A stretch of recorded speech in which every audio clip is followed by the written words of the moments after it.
सभी लोग मिलकर बोलो जोर से, ओम शांति। अच्छा लगा, आप लोगों को भी अच्छा लगा।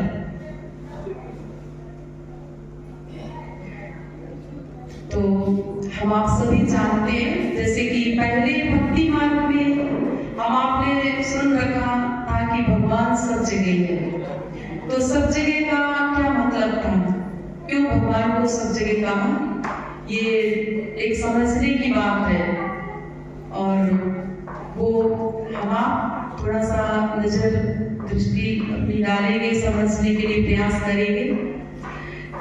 तो पहले हम लोग क्या कहते हैं कि सर्वव्यापी किस लिए कहा गया।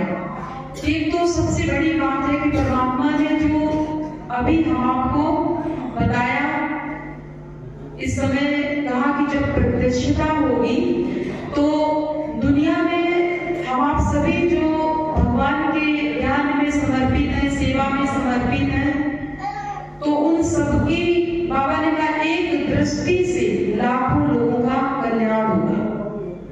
तो इसका मतलब समझ सकते हैं हम आप सभी कि हम आपके अंदर वो पावर होगी, वो शक्ति, वो एनर्जी होगी जो लाखों लोगों को ऐसा लगेगा कि इनके अंदर परमात्मा है। ये बहुत गहरी बात है कि इनके अंदर परमात्मा है, उन्हें ऐसा लगेगा प्रत्यक्षता के समय। तो क्योंकि पवित्र होकर सारी आत्माएं जाएंगी, तो हम आपके योग बल से जब सबके पूरे संसार में वो पावर फैलेगी और सभी बोलेंगे कि वही है, यही है, यही है। कौन? जिसे आप पुकारते वो वही है और यही है। तो परमात्मा तो निराकार है, बिंदु रूप है। तो हम आपके द्वारा उस पावर की महसूसता सबको होगी। तो उस समय एक भाव, एक भावना पूरे संसार में फैल जाएगी कि परमात्मा सर्वव्यापी है। यही से ये बात शुरू होती है। इसके बाद जब समय परिवर्तन होता, सत्य की दुनिया, सतयुग, त्रेता, द्वापर, फिर इसके बाद जब शास्त्रों की रचना होती है, तो उसमें ये बात कहीं ना कहीं थोड़ा सा आज के समय के अनुसार जो चीजें उनको कुछ मिलती है, कुछ हिंट मिलता है, उस अनुसार वो रचना करते हैं शास्त्रों की। तो फिर वहां पर एक बात और होती है कि हमारे द्वारा कोई पाप कर्म ना हो, किसी को कोई कष्ट ना दे, कोई प्रॉब्लम ना पहुंचे। इसलिए ये शास्त्रों में लिखा हुआ है कि परमात्मा सर्वव्यापी है। ठीक उसी प्रकार से जैसे एक छोटा बच्चा होता है तो वो परेशान करता है, बात नहीं मानता, तो हम उसको डराने के लिए क्या कहते हैं, कुत्ता आ जाएगा, बिल्ली आ जाएगी, सो जाओ। और वही बच्चा जब बड़ा हो जाता है, थोड़ा सा 5-7 वर्ष का, तो उससे बोलो कि बिल्ली आ जाएगी, तो क्या कहता कि बिल्ली कहाँ है, मुझे चाहिए, मैं तो बिल्ली के साथ खेलूंगा। बोलता है ना, कहाँ है बिल्ली, लाओ मुझे। फिर थोड़ा और बड़ा हुआ तो अगर आप बोलेंगे कुत्ता आ जाएगा तो क्या कहेगा, कुत्ता तो घर में ही रख लो। आप कहेंगे सब पालते हैं ना कुत्ता, तो वो तो यही बोलेगा।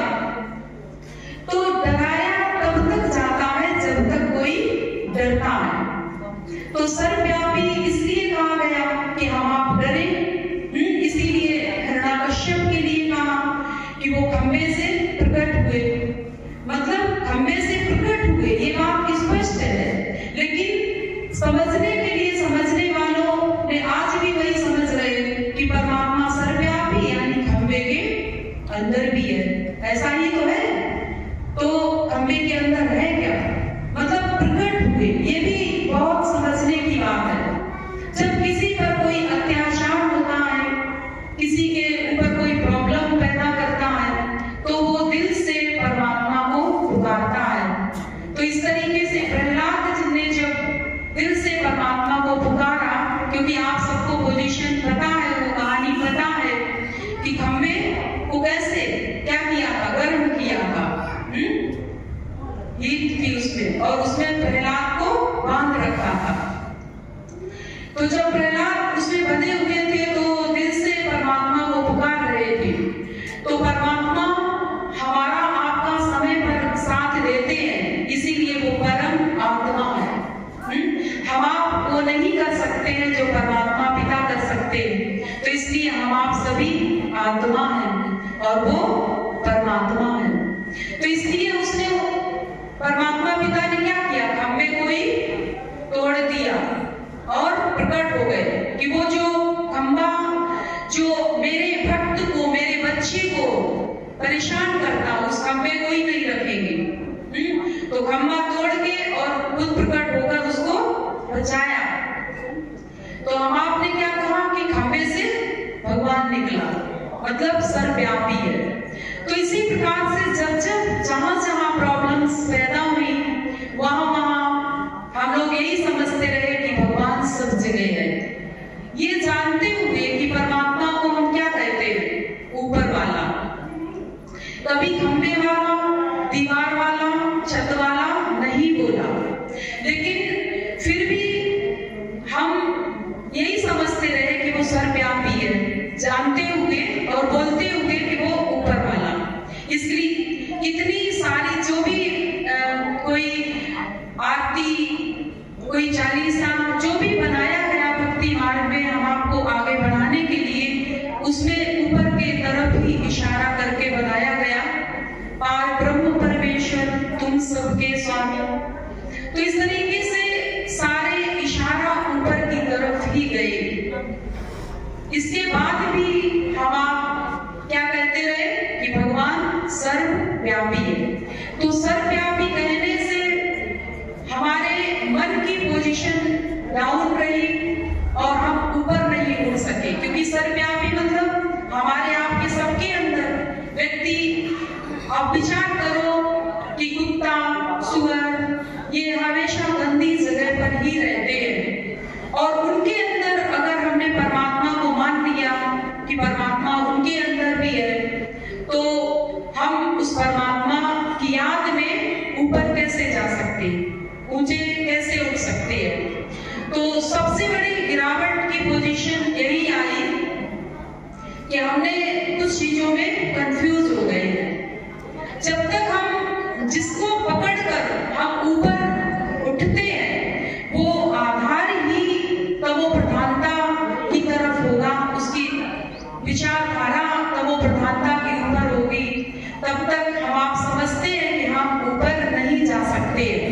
जिस तरीके से शिव परमात्मा को हम समझते आए कि जैसे हम लोग पहले शिव और शंकर को एक मानते रहे, और एक मानने के बाद क्योंकि जो जाना और वही माना, तो जब एक मानते रहे तो फिर हमने ये भी देखा कि शंकर नशे में रहते हैं। अब हमारी विचारधारा तमो प्रधानता की ओर हो गई और हम ये भूल गए कि शंकर को शिव का नशा है, परम पिता परमात्मा का नशा है, लेकिन हम उनको भांग धतूरे का नशा समझकर क्या हुआ कि शंकर के जो भक्त हैं, आज हम आप देखते हैं जो साधु सन्यासी परमात्मा को याद करते, उनमें अपनी आस्था रख के समर्पण भाव उनके अंदर है, तो उन्होंने क्या विचार किया कि जब शंकर भांग धतूरे का नशा कर सकते हैं तो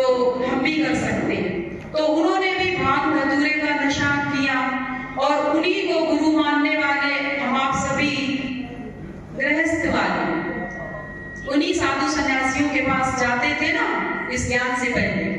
तो जब देखा कि वो भांग धतूरे का नशा करते, तो हमारे भाई बहनों ने भी सोचा कि भाई हम बीड़ी शराब सिगरेट तो ले सकते हैं ना, तो इसलिए उन्होंने उन चीजों को यूज किया।